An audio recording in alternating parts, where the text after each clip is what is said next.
Hello, I'm Sheryl Garrett, the president and founder of the Garrett Planning Network. It is my honor and privilege to join you virtually to celebrate your 10th anniversary and the coming together of the fee-only financial planning community of Italy for this very special event. We are all participants in the evolution of the way financial advice is rendered across the world.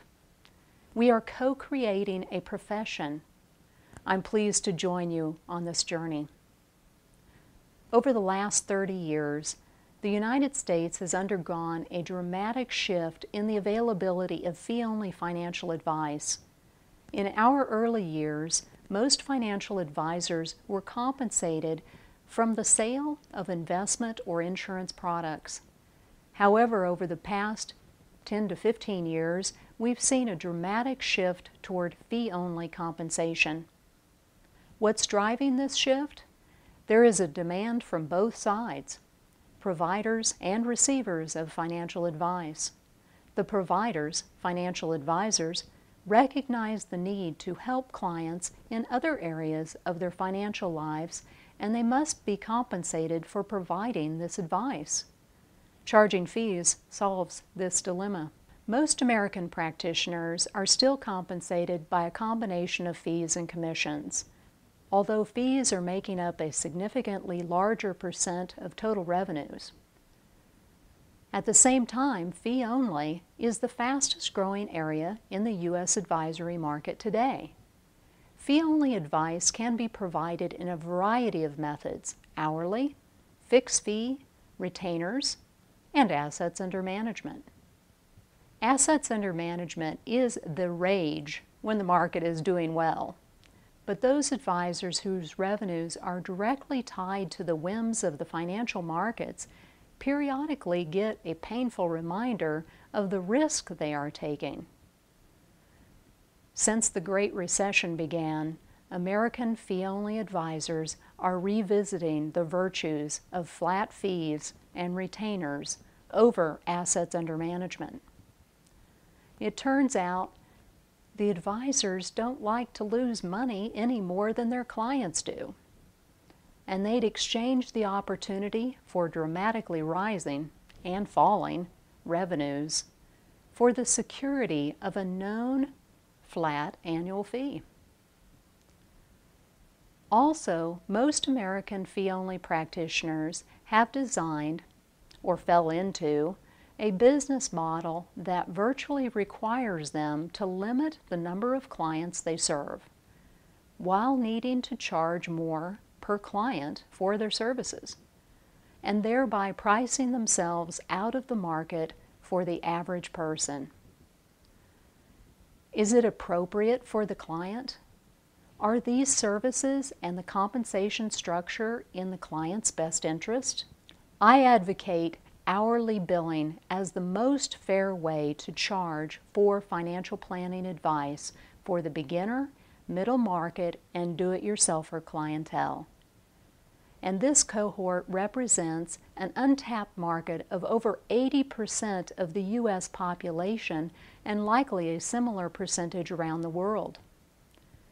But these individuals have traditionally been unable to access fee-only fiduciary advice tailored to their needs. Hourly or time-based fees provide that access. If a client needs a lot of time and energy, they pay more. If a client is willing and able to do some work for themselves, they'll save money. Clients who need periodic checkups or second opinions pay exactly for the services provided, and that is determined based on the time spent working with and on behalf of the client. 10 years ago, it was uncommon for an experienced advisor to proudly declare that they would work with middle-income clientele on an hourly as-needed basis. There are easier ways to make money in this business, but media exposure has touted the virtues of fee-only advice, and specifically hourly-based advisors, as the fiduciary advisors to seek out when you need financial advice. Public awareness of this option has raised demand and has revealed that people are ready, willing, and able to pay a fiduciary advisor to work with them on their terms. Study after study reveal that human beings do not like being sold to. We prefer being informed decision makers. We seek support and validation from those wiser than us on important matters. We also need to be able to trust the individual or company with whom we are doing business. In a recent article published in the Harvard Business Review entitled Understanding the Post-Recession Consumer, the authors highlight 4 key trends that have been accelerated due to this recession. Consumer demand for simplicity, a call for ethical business governance, a desire to economize, and a tendency to flit from one offering to another. People are seeking uncomplicated, user-friendly products and services that simplify their lives. They want answers to their financial questions, not comprehensive financial plans. They want to know what questions they should be asking. They want to be empowered rather than to become dependent.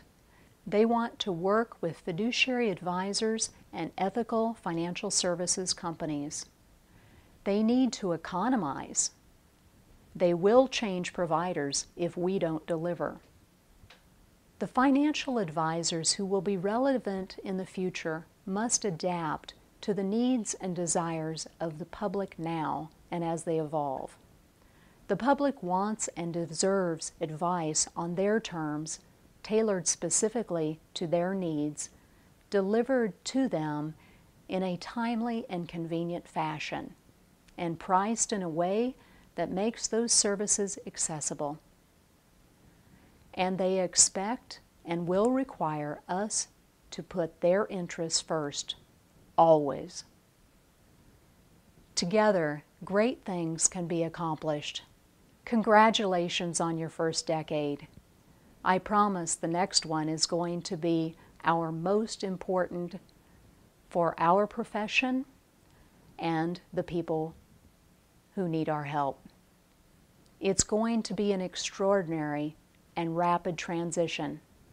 Align yourselves with like-minded peers.